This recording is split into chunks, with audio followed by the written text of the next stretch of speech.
Əgər səndə xronik yorğunluq sindromu varsa, əgər səndə depressiya varsa, uzun illərin təşvişi varsa 100% vitamin D çatışmır. Bu hələ elmi tədqiqatlar mövzusu tam hələ ortaya çıxmayıb, amma mənim şübhəm var bu sayədə ki, doğrudan da illər boyu gərgin və təşvişi olan adamın vitamin D-si işlənəcək, xərclənəcək, çatışmayacaq.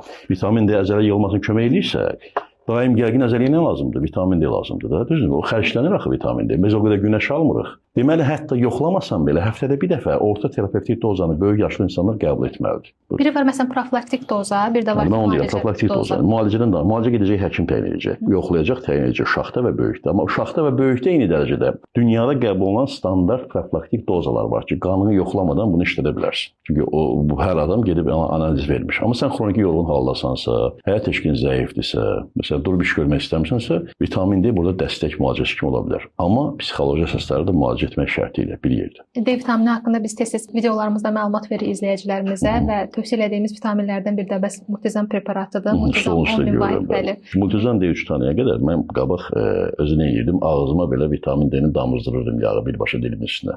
Çörək də tökürlər bəzən. Həkim kimi təxmini özümə icazə verirdim ki, həftədə bir müəyyən doza alım və təxminən 10-15 min doza alırdım. Vitamin D tabletkada var deyə onu başlamaşam və o daha mənim işimi rahatla aldın, atdın, su ilə içdin, damcı damızdır, nə bilim nə isə damızdır, buna ehtiyac qalmır.